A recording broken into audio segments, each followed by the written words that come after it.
Bom, meus irmãos, nós estamos então aqui trabalhando com o texto de, apenas lembrando, de Marcos, capítulo 4, versículos 35 a 41 ou 42, acho que é 41, né? No qual nós já fizemos a delimitação, isso está colocado em outro vídeo. Acabamos de fazer a segmentação e fizemos essa segmentação utilizando o texto grego e depois dessa segmentação nós fizemos uma tradução literal. Tentamos fazer essa tradução mais literal e agora nós vamos identificar os segmentos que nós já fizemos. Para isso ficar mais interessante, eu estou aqui colocando aqui, identificação dos segmentos. Vou colocar isso aqui como cabeçalho do Word, porque com isso a gente tem uma vantagem, que todas as páginas em que ele aparecer, ele vai aparecer como com esse título. Vou dar um muito grande, eu acho que esse aqui fica melhor, né? Então, Marcos 4, 35 a 41, nós fizemos a delimitação, a segmentação, a tradução literal e a identificação do segmento. Colocamos isso numa tabela. Na verdade, essa tabela ela vai ter uma coluna aqui e outra coluna aqui. Nesta coluna, nós dividimos essa tabela em duas linhas. A primeira linha trazendo o texto grego e a segunda linha trazendo a tradução literal. E a identificação ela vai ser feita através do número do versículo e da letra correspondente ao segmento. Então, no versículo 35, nós temos o segmento A. Fiz um pequeno engano aqui, né? Temos o segmento A, B, C e D. Capítulo 35A, 35B, 35C, 35D. O capítulo 36 nós também identificamos 4 segmentos. O A, deixando a multidão, conduzem falta um hífen aqui, como estava no barco e outros barcos estavam com ele. Ok? Então, o 36 também tem 4 segmentos. O 37 vai ter o segmento A, o segmento B, o segmento C, o segmento... Agora notem que no 37 nós temos apenas 3 segmentos. Aí o 38. A, perigo aqui é dele virar esse A, né? 39ª. O jeito de você fazer isso é, quando ele acontecer, você vem aqui, clica em cima e existe uma maneira de você impedir que ele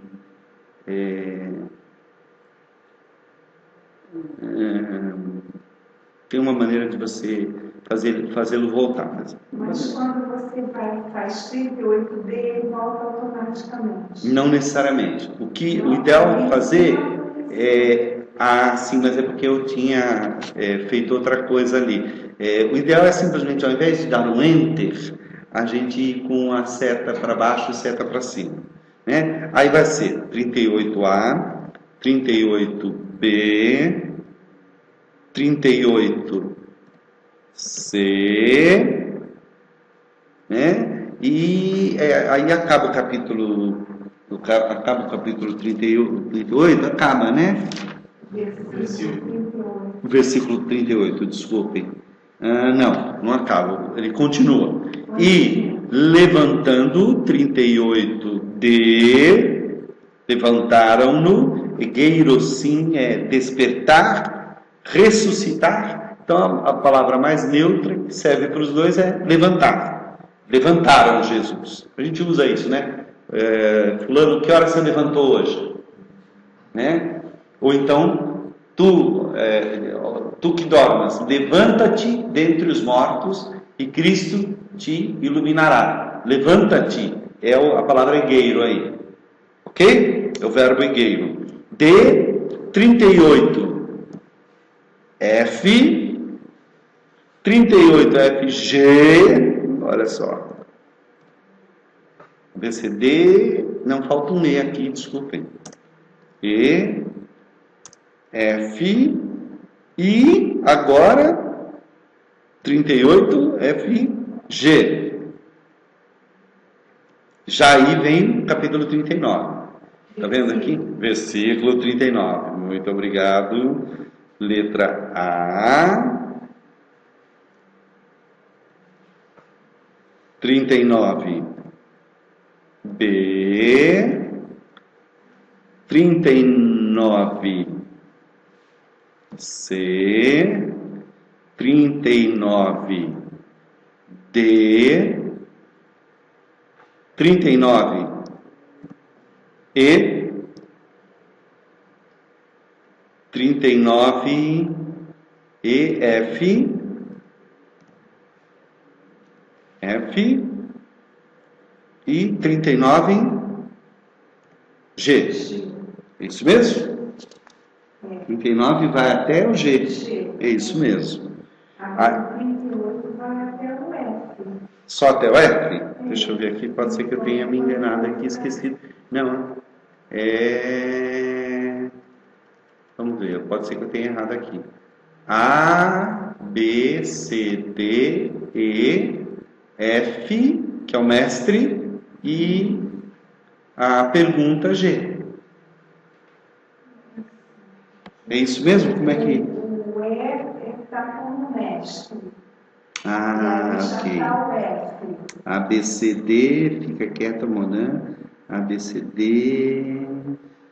E... Porque, vamos lá, 39... Mas é que o 39 não é... Porque aqui ele dividiu A1 e A2. Exato. Ele estava na roupa dormindo. É porque, na verdade, o que aconteceu... Exatamente, olha. O dormindo... O dormindo aqui, olha, 39 e ele estava na popa, o dormindo seria aqui, sobre o travesseiro. Mas como essa frase ficou no meio, então ele transformou essa aqui em A2, que vai em cima A1. Isso. A2 e aqui A1. Isso. É isso mesmo. Pode ler uma pergunta? Pode, claro. Qual é a pergunta? Então, no versículo 35, ali, logo na primeira,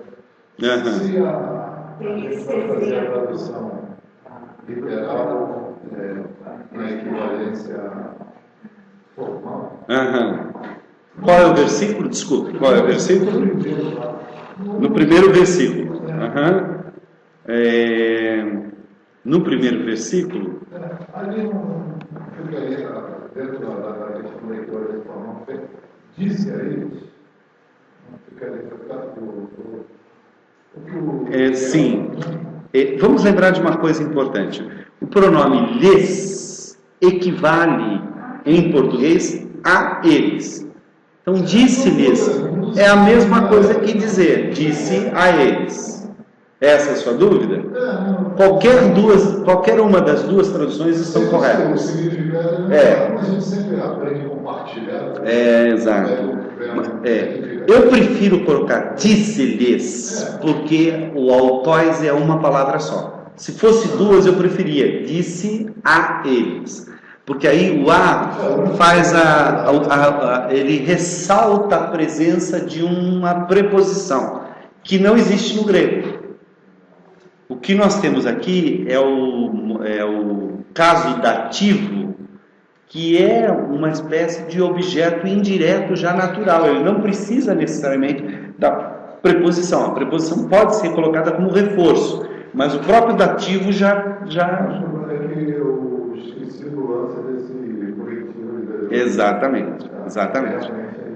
Então, o que aconteceu então aqui é que no 38A, nós estamos entendendo aqui como uma única frase. A1 e A2, ela está dividida aqui, tá? de certa forma, essa frase aqui, esse kateudon, poderia ficar continuação daqui. Correto? E aí, de fato, você tem razão. Aí são menos letras, né? Esse azinho aqui, ele teima em, né? Ele ajuda bastante. Mas vamos lá, qual é a... Ó, tem outro aqui, ó. Isso é ó, é impressionante. É automático do Word, para justamente a gente... Olha, agora consegui. Então seria 37A, não é antes, né? Tá aqui. 38A, B, A2, aí vem C, aí sim, aí você tem que mudar C, D, E e F. Na prática, ele tem o mesmo número de segmentos que o 39.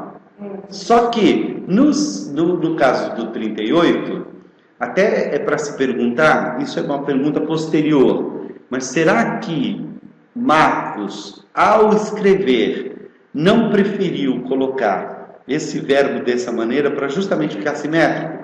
4 segmentos, A, B, C, D, E, F, 6, né?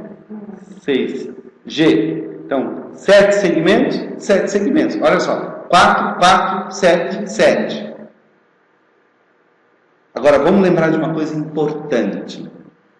Marcos, ao escrever, ou o redator deste texto, que pode ser Marcos, ele é conhecido como Marcos, embora no texto do Evangelho não diga que seja Marcos, isso é dito depois pelos pais da igreja, ele não estava pensando em versículos quando ele escreveu.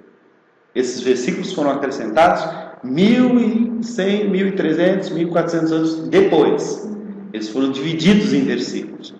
O que ele estava pensando? Ele estava pensando na coerência da frase. Como o pensamento de um escritor que vivia numa cultura judaica, numa cultura greco-judaica como essa, é um pensamento já naturalmente ritmado, ele, ao falar e escrever alguma coisa, se alguma coisa não entra no ritmo da cabeça dele, ele sente que alguma coisa está errada, está estranho. Quebra aquela melodia. Exatamente.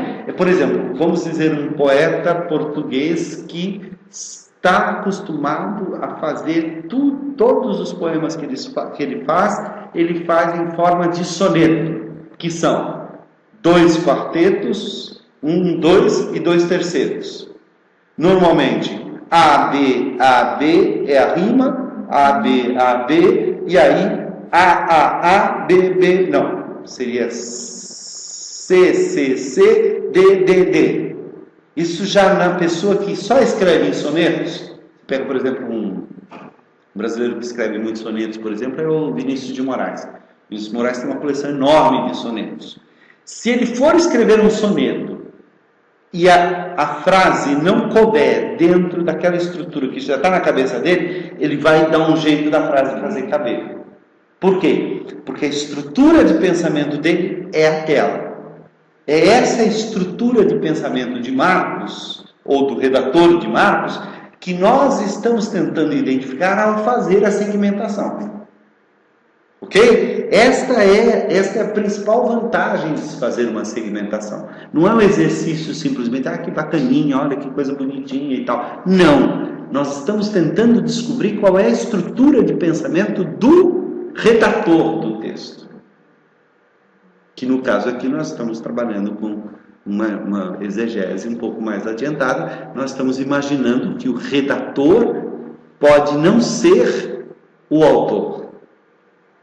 Tem casos na Bíblia em que o redator não é o autor? Casos claros e que não haja polêmica quanto a isso? Atos, o redator, tecnicamente, é considerado tradicionalmente como autor, é Lucas. Mas agora tem umas cartas de Paulo. Tem algumas cartas de Paulo em que o redator não é o autor. O autor é Paulo. Exato. E aí lá na frente diz: eu, Tércio, redigi a presente epístola. Então note, nós temos aqui uma prática muito comum na Grécia e muito usada no Novo Testamento, que é uma pessoa que talvez não domine a língua muito bem, ou tenha alguma dificuldade de se expressar na língua grega, usar algum especialista na língua para pôr em palavras o que ele quer. Então, por isso, por exemplo, que a gente percebe que o grego de João varia, o grego de Paulo varia, até em cartas que são consideradas paulinas.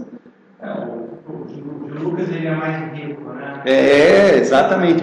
Há diferenças de registro no grego. Você tem um grego mais aticista, por exemplo, em Hebreus, por incrível que pareça. Tem uma carta escrita aos Hebreus, é considerado talvez um dos gregos mais clássicos do Novo Testamento. Bom, como é que uma carta escrita para judeu foi escrita por alguém que conhece o judaísmo profundamente, num grego extremamente aticista, que é o grego, vamos dizer, o grego koiné, mais refinado, talvez, da época e tal. Por uma razão, pode ser por várias razões. Uma das razões possíveis é, talvez quem escreveu seja alguém que seja muito fluente na língua grega e que conheça profundamente a cultura hebraica. Ou alguém que conhece profundamente a cultura hebraica e se utilizou de um amanuense, a palavra é essa, amanuense é aquele que escreve a carta por outro, que conhece profundamente e tem um estilo. O grego de Hebreus é tão refinado que chega ao requinte de quando uma palavra, uma palavra termina em vogal, a seguinte começa com consoante, para não haver disfonia na hora da leitura. Isso era um recurso de retórica muito refinado, extremamente refinado. Esse tipo de aticismo, que é chamado aticismo, que era um tipo de retorno ao grego clássico, você encontra, por exemplo, na primeira epístola de Pedro. Já na segunda, não. Você encontra no Evangelho de João um grego razoável. No Apocalipse é um grego sofrível, é um grego quase analfabeto. E aí? Há várias explicações possíveis. Uma delas é justamente essa questão. Então, nós estamos tentando entender a estrutura do pensamento, da maneira de pensar do redator, que pode ser o autor. Não estou dizendo que o redator e o autor são pessoas diferentes. Pode ser que lá na frente a gente descubra isso. Mas nesse ponto da exegese, nós não temos que só contar com a possibilidade. Eu acho que é uma forte corrente dos evangelhos mesmo que não foram pessoas. Exatamente. Então, o que nós temos aqui? Olha, no capítulo, no 39 está aqui, o 40 está aqui, só para a gente terminar a nossa identificação, né? 40B e 40C. Aí nós já caímos, em vez de 7, caímos para 3. E o 41, olha, note que a identificação do versículo está aqui, só que aqui eu pus no lugar errado, apenas para ficar uniforme, eu estou pondo junto do termo em grego. Então, A, 41B e 41C. De cara, nós já descobrimos uma coisa aqui. Se eu pegar essa colunazinha aqui, ó, só essa coluna aqui, e fizer o seguinte, copiar essa coluna e vir aqui para baixo, no espaço que eu tenho aqui vazio aqui embaixo, né? E fizer o seguinte, olha, seria assim, um colar, mas não colar. Se eu usar esse colar aqui, ele vai colar a coluna. Se eu usar esse aqui, ele vai colar a coluna também, mas eu não quero, eu quero colar sem nenhuma formatação. Eu mando colar de maneira crua. O que eu fiz? Eu copiei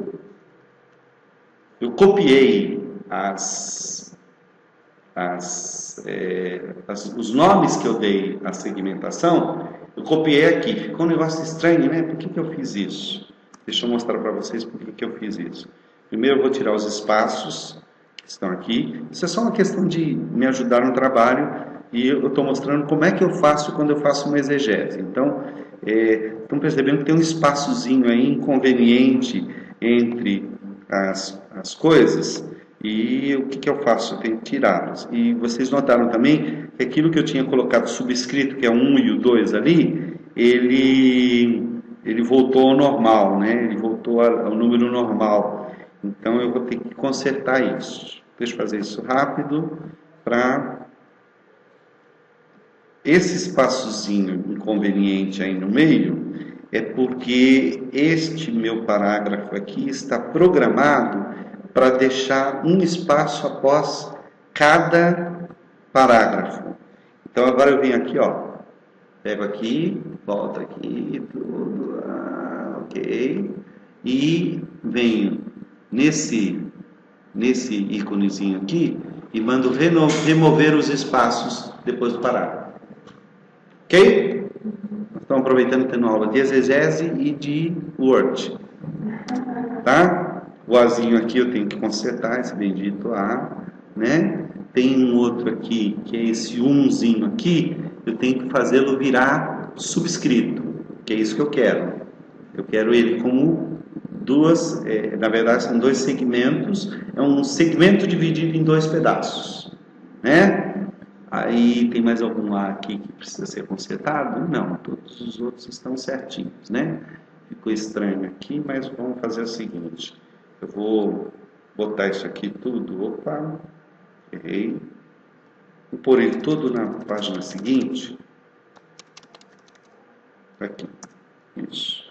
Ele cabe inteirinho, ó. Tá vendo aqui? Se eu até abrir aqui, fizer fazer que cabe inteirinho na página, ó. O que eu fiz aqui, ó. Na verdade, o que eu fiz aqui foi isso, ó. Tá vendo? Ok? Então, olha só. Por que eu estou fazendo isso? Porque, de cara, eu já percebi uma estrutura aqui, olha. O 37, né?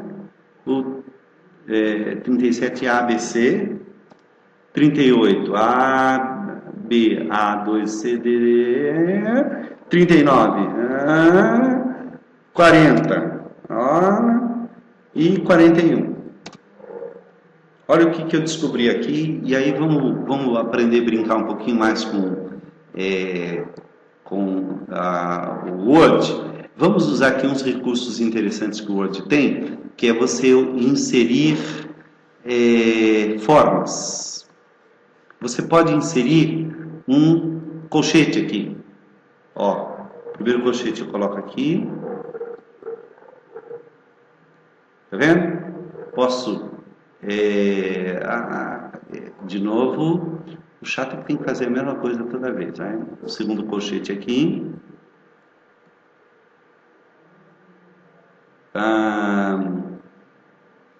E aí vai. Aqui eu posso pôr, olha, quantos que eu fiz aqui? Tá. Quantos segmentos tem o primeiro aqui? Ou melhor, o lugar do colchete aqui, o melhor lugar seria aqui, ó. Porque aí eu tenho que virar. No primeiro aqui são A, B, C, D, E. Opa, 35 e 36, desculpe. Aqui são 4. Eu errei, porque eu fiz um pequeno aqui. Vamos pegar o colchete desse lado aqui que é melhor, tá? Aqui o primeiro colchete. Aí eu posso aproveitar esse aqui mesmo, copiar e mandar colar. Aí eu pego esse outro aqui e ponho aqui embaixo, tá? Esse aqui eu vou apagar, eu vou mandar inserir um de 3 aqui. Cadê o colchete? Tá aqui. Outro colchetinho aqui, tal. Tem mais 3 ali embaixo. Eu já copio ele e já ponho ele aqui embaixo. Colo um e mando colar o segundo, que é mais fácil de eu pegar esse colchete aqui, ó. Boto esse aqui e esse aqui, tá? Aqui, olha só. Inserir Colchete desse lado, aqui tem 7, né? 7 e o outro 7. Tá dando muito nó na cabeça? Não, né? Não, né? A parte do colchete está tranquila. Então, olha só. O que eu descobri aqui? Que aqui, né? Utilizando-se aqui de um... aqui tem 4, 4, 3. 7, 7, 3, 3. Eu posso dizer que a maneira como os segmentos estão colocados aqui é 4, 4, 3, 7, 7, 3, 3.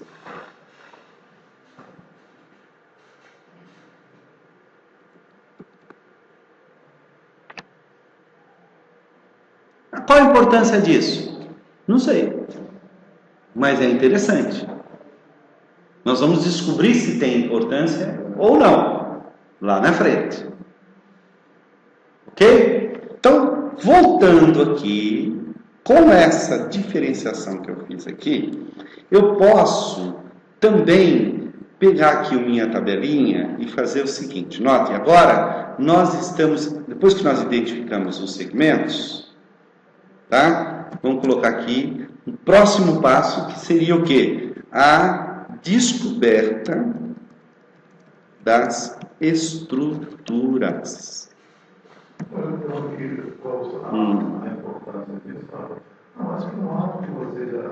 Só em fazer, exatamente.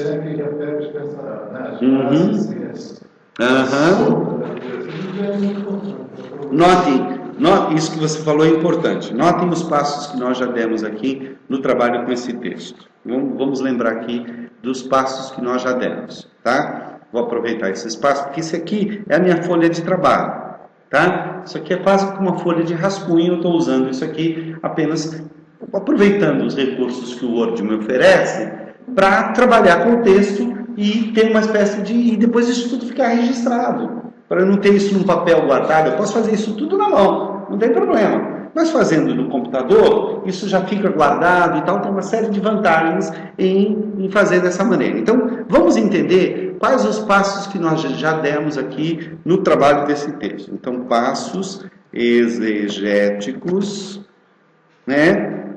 Até agora, né? Para a gente poder fazer, vamos pôr aqui, vamos numerar esses passos aqui. Primeiro passo, nós escolhemos o texto. Ok? Segundo passo, o que nós fizemos depois de escolher o texto? Nós fizemos a delimitação. Essa delimitação foi feita no texto em português. No nosso caso aqui. Qual o ideal? Seria a delimitação no texto original. Ok? Mas talvez eu não tenha fluência na língua suficiente para isso. Então vamos ser realistas na hora de fazer a exegese. Tá? Terceiro passo, a segmentação. E nós percebemos que a segmentação fica melhor, aí não tem jeito. A melhor segmentação é no texto original. E aí, vamos lá. Na segmentação, quais foram então os passos que nós demos? Primeira coisa, nós, vamos lá, identificamos as frases, ou, é melhor essa expressão, unidades de discurso, ou unidades de pensamento. Como o pensamento aqui está em forma de discurso, eu estou tentando identificar a unidade do discurso. Ok? Tá. Depois que identificamos a unidade do discurso, o que nós fizemos? Nós fizemos uma tradução por equivalência formal, que é a tradução literal. Ok? O que mais que nós fizemos depois, dentro da segmentação? Identificamos os segmentos. os segmentos. Como é que nós fizemos isso? Como é que é feita essa identificação dos segmentos?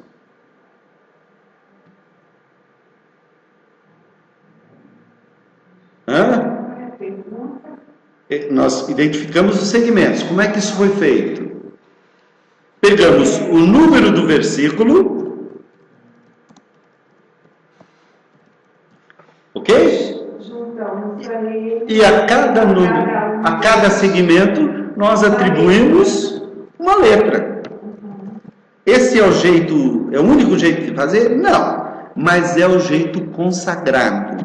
Tanto é que quando você lê qualquer exegese de qualquer lugar do mundo, qualquer análise de texto, você sempre encontra, e é uma coisa tão, vamos dizer assim, tão autoexplicativa, que ninguém nunca perguntou. Você já se perguntou assim, quando você vê, por exemplo, veja lá no versículo 35a, você já sabe que é a primeira parte do versículo. Só que você não sabia que isso era uma maneira altamente técnica de identificar. A gente até usa isso, né? Quando a gente vai falar sobre um texto, a gente diz, meus irmãos, pega aí no versículo, aí nessa parte A, normalmente a gente divide em dois, né? A e B. Mas às vezes um mesmo versículo tem mais de um segmento. E outra coisa, às vezes um segmento não pertence àquela unidade, embora esteja no versículo. Ele pode pertencer à unidade de baixo. Não é, o versículo é uma, qual que eu diria? O versículo é um intruso. O versículo foi posto depois. Mais importante do que a numeração dos versículos e dos capítulos é a fluência do pensamento do redator. É isso que nós tentamos entender. Então nós atribuímos a cada segmento uma letra. Tá? E houve um caso nesse texto em especial, que foi um caso especial. Claro, se é nesse segmento em especial, foi um caso especial, que é o caso lá do nosso 37, né? É isso. O 37A, não, o 38A e o 38A2, A1 e A2. Nesse caso específico, nós percebemos que o redator, ele pegou um único segmento e colocou intercalado por outro segmento.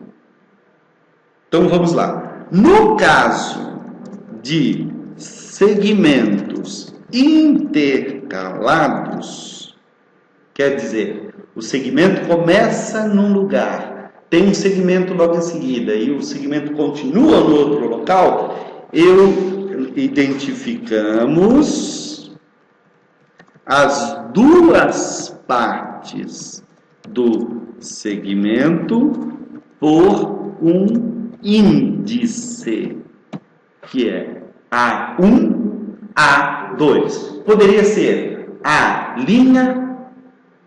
A e A', mas aí só dá para 2. Porque às vezes isso pode estar mais fragmentado ainda. Esta fragmentação, exato. Agora notem que o que nós fizemos aqui foi, nós estamos assim fazendo basicamente esse processo de dividir o texto.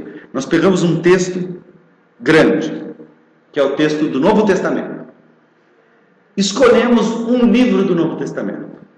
Dentro desse livro do Novo Testamento, nós escolhemos um capítulo, e dentro deste capítulo nós tentamos identificar qual é a perícope. Então nós fizemos a primeira delimitação da perícope. No fundo é um corte no texto. Nós cortamos o texto, nós quebramos o texto, para trabalhar apenas com um pedaço do texto. Isso é perícope. Depois que nós descobrimos qual é a perícope, ou pelo menos criamos uma hipótese de qual seja a perícope, o que nós fizemos? Nós segmentamos a perícope. Então nós dividimos mais, nós quebramos mais ainda. Ok? E identificamos cada pedacinho que nós quebramos. Este processo todo se chama, olha só, passos exegéticos da análise Análise textual, não, análise literária. Esta análise literária faz parte de uma análise mais ampla dentro da exegese, chamada análise sincrônica. Por que sincrônica? Porque nós estamos considerando o texto como acabado. Nós não estamos considerando este texto antes dele ser fixado como um documento. Portanto, não estamos olhando a pré-história do texto. Isso se chamaria análise diacrônica. Por que ela é sincrônica? Porque eu estou trabalhando o texto como ele está, como ele chegou nas minhas mãos. Então, notem, olha quais foram os passos exegéticos que nós fizemos. Agora, qual é o próximo passo exegético que eu estou tentando fazer e já comecei a fazer? Que foi identificar os segmentos, se existe uma certa estrutura, se existe um certo padrão. Isso se chama a estruturação. Na verdade, a estruturação, no nosso caso aqui, não é nós quem fazemos a estruturação. Nós estamos tentando descobrir se esse texto tem alguma estrutura subjacente. Se ele tem alguma estrutura. Então, nós estamos entrando agora no próximo passo exegético, que é a estruturação, que é, no fundo, descoberta das estruturas. Que tipo de estrutura nós podemos encontrar? Literária, semântica. Não podemos encontrar uma estrutura semântica? Semântica, estilística e teológica do pensamento do redator. Isso tudo se chama análise, que vem do termo grego dividir. Nós estamos analisando o texto. O que é analisar o texto? É partir o texto para entender as suas partes íntimas. Ao final desta análise, nós vamos tentar fazer uma síntese. O que é uma síntese? É quando eu junto tudo de novo. Por enquanto, nós estamos desmontando o reloginho. A grande pergunta é, será que nós vamos conseguir montar esse relógio de novo? Depois de fracioná-lo e quebrá-lo do jeito que nós estamos quebrando? Em geral, uma boa exegese consegue fazer isso. Existem técnicas e é isso que a gente vai estar trabalhando a partir de agora nos próximos vídeos e nas nossas próximas aulas. Tudo bem? Deu para entender, então? Isso aqui é bem importante, porque isso aqui, se você começar a aplicar isso em todos os textos, provavelmente você vai ter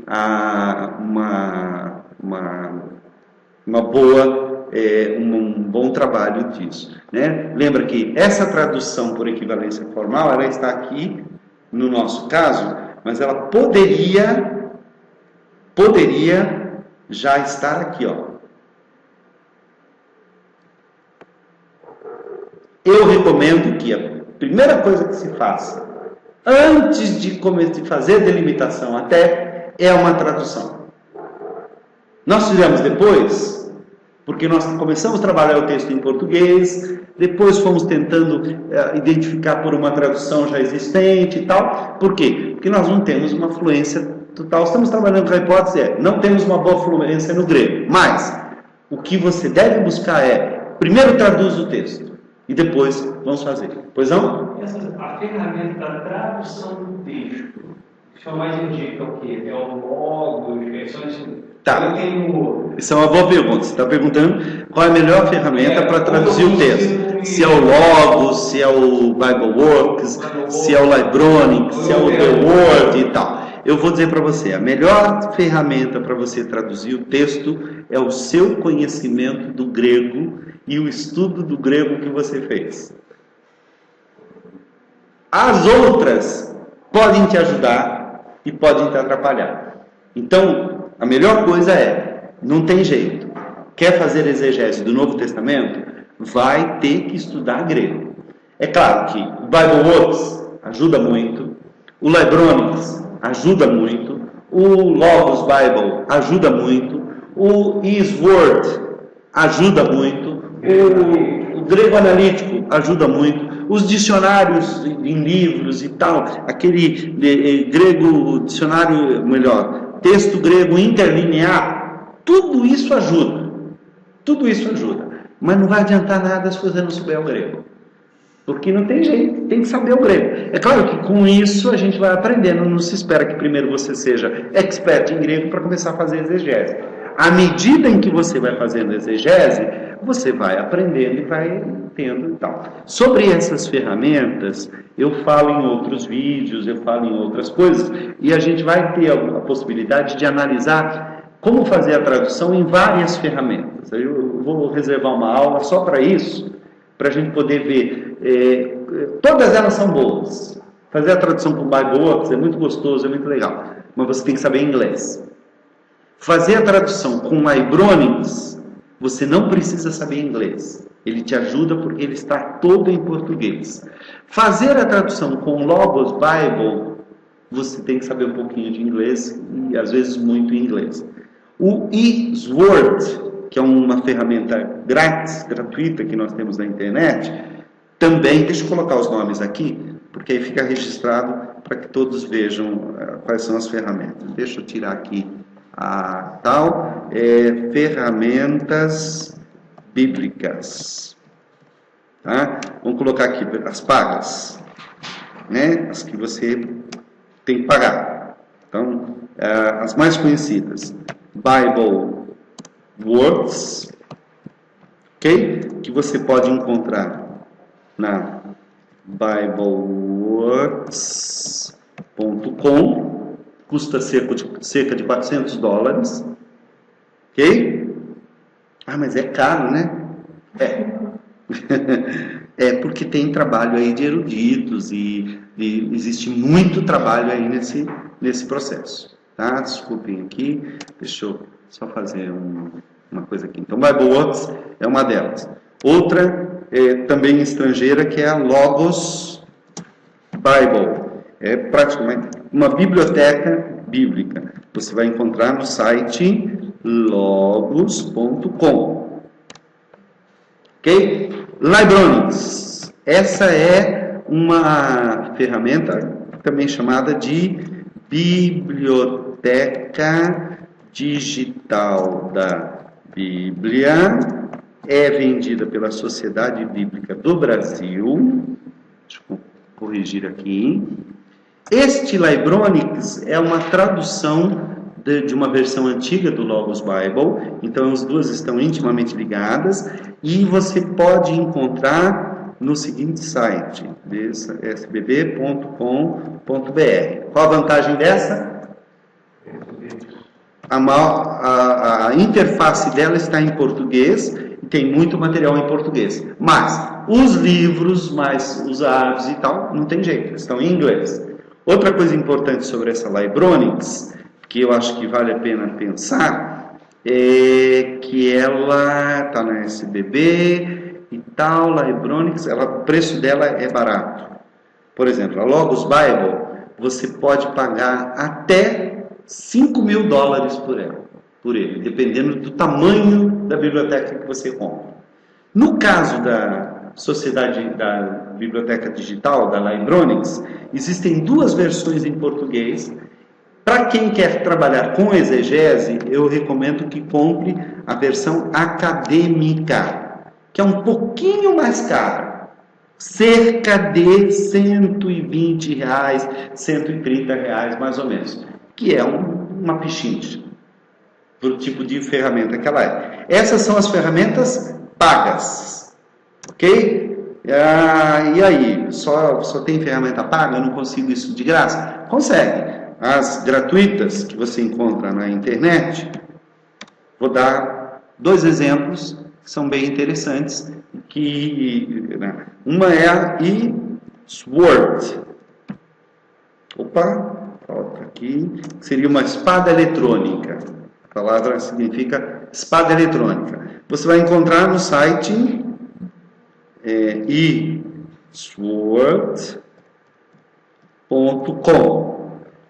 Agora, essa eSword, ela tem uma versão em português. Ela pode ser, a interface dela pode ser usada em português. Ela é muito interessante por causa disso. Tá? E ela trabalha com algumas bíblias em português também. Uma outra muito boa é a The Word. Essa The Word você encontra no site theword.com.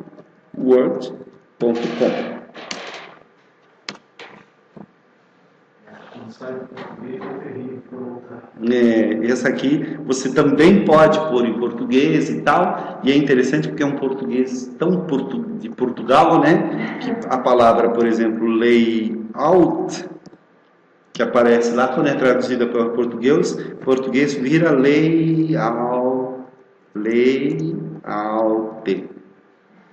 É assim que é traduzido.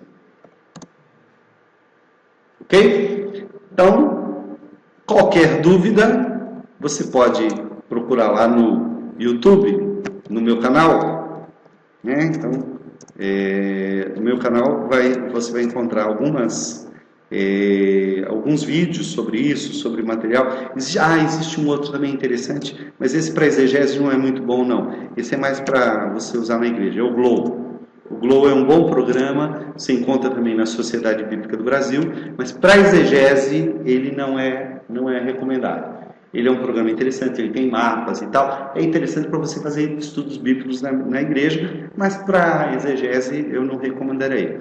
O YouTube, você vai procurar lá. Meu canal é youtube.com. Você põe /Evaldo Beranger. Nesse canal, apenas para você ver, olha, se você seguir esse canal,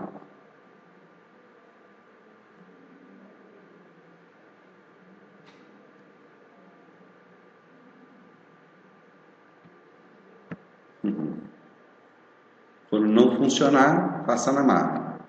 Você clica aqui com o botão direito e manda qual é, editar, remover, como é que faz para ir para ele? Aqui, ó. Marcadores, tal, né? Você só faz o seguinte, ó. Copia, abre aqui, ele já estava abrindo lá, eu aqui não estava com paciência, tá? É um pouquinho lenta mesmo, mas aí você entrando nesse canal, você vai ter uma saudação aí, e nesse canal, dentro desse canal, você pode encontrar vários estudos sobre tudo isso que a gente tem conversado e tal. Ok? Então, ó, você pode se inscrever no canal. Ao se inscrever no canal, qualquer novidade que eu colocar, você vai receber. E se você quiser ouvir uma saudação, seja bem-vindo ao meu canal. Esse canal você vem. Olha só, para se inscrever, porque aqui eu já entrei como eu estou logado aqui, eu entrei como eu mesmo, né? Então vamos dizer que você vai entrar no meu canal, você não vai entrar como eu, você vai entrar como você. É muito boa, né? Claro. Vou abrir aqui uma janela anônima e vamos fazer de conta que eu estou entrando no canal e não sou eu que estou entrando, é qualquer pessoa que chega ao meu canal. Ele vai chegar desse jeito. Ao abrir o canal, existe ali a possibilidade de se inscrever no canal. Ao se inscrever, qualquer atualização, você receberá uma notificação de que tem vídeo novo. Deixa eu só abrir aqui, eu vou te mostrar aonde que você pode se inscrever no canal. Realmente está um pouquinho lenta a nossa internet hoje. Quando eu estava vendo sobre segmentação, apresentação, eu vi que tinha lá. Inscrever-se. Exatamente. Mas aí é só clicar lá. É só clicar que você se inscreve. Se você não está, ele vai pedir um e-mail seu. Sei. Né? Se você estiver logada com o seu e-mail, ele já automaticamente vai reconhecer o seu e-mail. Mas se não, ele vai te pedir o seu e-mail e você vai se inscrever. Eu recebo um e-mail dizendo, olha, fulano de tal se inscreveu no seu canal. Ok? Então, é isso aí, gente. Deus abençoe e um bom...